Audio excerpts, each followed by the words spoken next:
লিখে দিয়েছি, এগুলো কিনে খাওয়াবেন। আসি। হ্যাঁ, থ্যাংক ইউ। ওকে সৌরভ বাবু, বলছি যে আপনি চিন্তাটা করবেন, লাইক আমি আপনার সব কাজটা করে দেব। থাক, তোমাকে কিচ্ছু করতে হবে না, যা করার রুক্মিণী করবে। তুমি তা তো বুঝো না।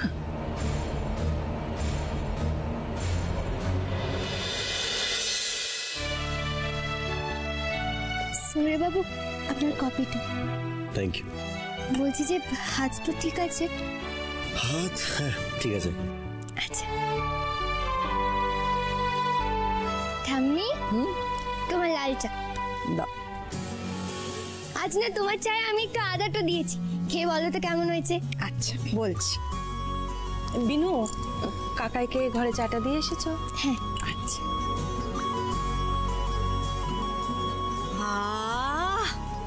বিনু, ভালো হয়েছে? দারুণ হয়েছে।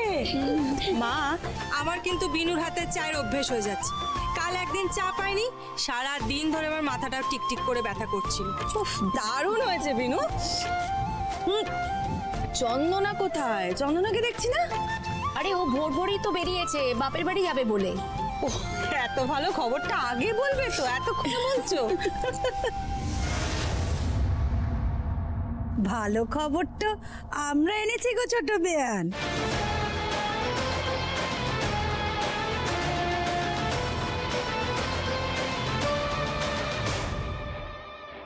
এই রে, একে দেখলে আমার বুক ধরপড় করে। দেখো আবার কি করে।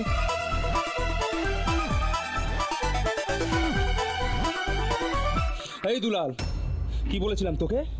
বলেছিলাম না যদি কাজটা না হয় তাহলে আমার পুরো টাকাটা ফেরত চাই। শুনে নে, যেই হাত দিয়ে তুই টাকাটা নিয়েছিলিস না, ওই হাত কেটে নেবো আমি। খুনে খুনে আমার পুরো টাকা ফেরত চাই দুলাল। কি মার বাড়ি আবদার নাকি? হ্যাঁ, আমি কেন টাকা ফেরত দেবো? শোনেন, ওই বিনুরে ভাগাড়ে পাঠানোর কাজ ছিল, পাঠান নিয়েছি। ও আশ্রম থেকে না আজ অব্দি কোনো মেয়ে ছেলে পালাতে পারে নাই। ওই আপনার বাড়ির ছেলে যদি হাঙ্গামাটা না করতো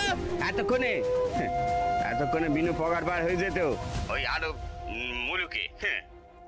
শোনেন, আগে আপনাদের বাড়ির ছেলেকে আটকান, নইলে এইসব প্যালান ট্যালান করে না কোনো লাভ নাই। নিজের গরুরে বাদ দিলারি, পরের গরুরে বিচার করি। চুপ, একদম চুপ। ওকে বল আমার সঙ্গে সঙ্গে কথা বলতে দিবা কর। নিহাত ছুঁচো মেরে হাত বন্ধ করবো না, তাই তোর মতো ছোট লোককে দিয়ে কাজটা করাচ্ছি। নইলে বিনুকে যেখানে পাঠানোর আমি নিজেই পাঠিয়ে দিতে পারি। আমার সঙ্গে কথা বলতে গেলে পরের বার ভেবে কথা বলবি। খুব পর ফেলেছিস না রে দুলাল, দাঁড়া তোকে আমি তোর জায়গা দেখাচ্ছি।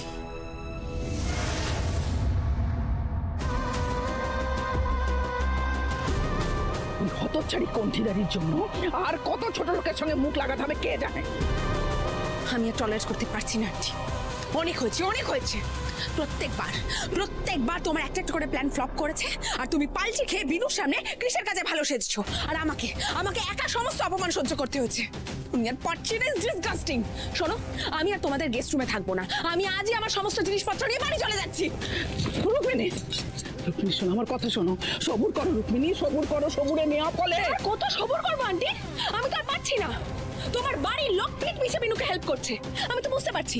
তোমার ফ্যামিলির রাশি এখন তোমার হাতে নেই। এবার কি হবে বলো তো? একদিন সকালবেলা তুমি ঘুম থেকে উঠে দেখবে যে কেউ তোমার কথাই শুনছে না। না, এটা হতে পারে না, কখন হতে পারে না। এটা আমার সংসার, আমার রাজত্ব চলে এখানে। এখানে আমি কাউকে রাজত্ব করতে দেবো না, কাউকে না। শুধু আমার উপরে একটু ভরসা রাখো রুক্মিণী, একটু। সেটাই পারছি না, ভরসাই আর রাখতে পারছি না আমি।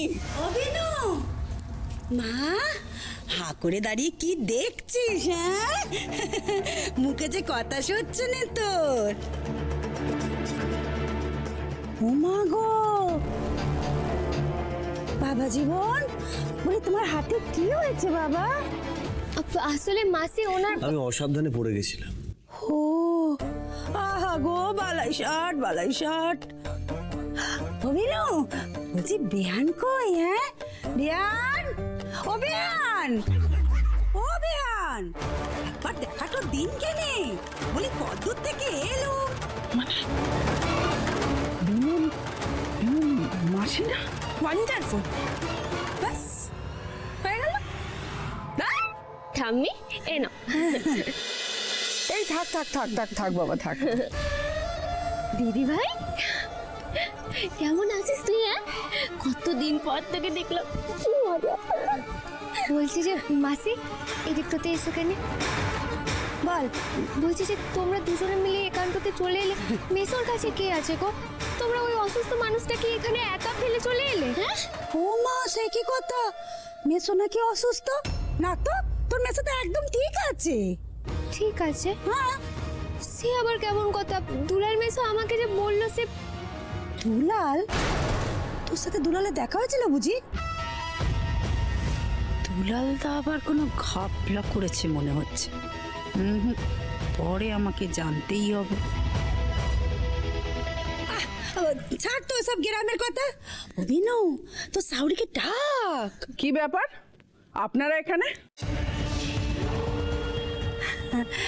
এই তো বেয়ান।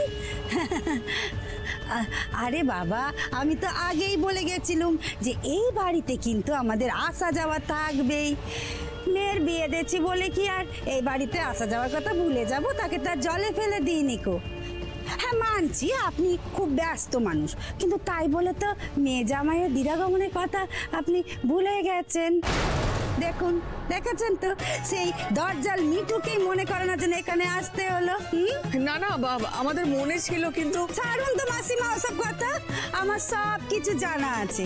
আসলে কি বলেন তো, ওই আমাদের মাধবপুরে রাসের মেলা এত বড়টো করে হয় না, খুব বড় উৎসবটা হয়। হ্যাঁ, তাই আমি ভাবলাম যে দুটো একসাথেই হবে, রথ দেখাও হবে, কলা বেচাও হবে। হ্যাঁ, ওই মেলাতে পাঁপড় ভাজাও খাওয়া হবে, আর ওই দিরাগমনের মিষ্টি মুখটুকু হবে। হ্যাঁ, কি জামাই, সব একসাথে হবে তো? সত্যি তো, সে আমাদের গ্রামে রাসের উৎসবটা না অনেক বড় করা হয়। তারপরে সেই পাঁপড় ভাজা, পিঠে বুলি কত দোকানটা বসে না, খুব মজাটা হয়। হ্যাঁ, ওরে বিনুমা, সেই জন্যই তো আমি তোকে নিতে এলুম। হ্যাঁ, আর জামাই বাবা জীবন, তুমি তাড়াতাড়ি তৈরি হয়ে দেন দেখিনি। ও মিনু, তুইও যা, বেশ অনেক দিনের জন্য না জামা কাপড় ভালো করে গুছিয়ে নে দেখিনি। এসবের মানে কি মা? এসব ওরা কি বলছেন? আপনি দেখতে পাচ্ছেন না আমার হাতের এই অবস্থা? আর মা, আমি কিন্তু কোথাও যেতে পারবো না।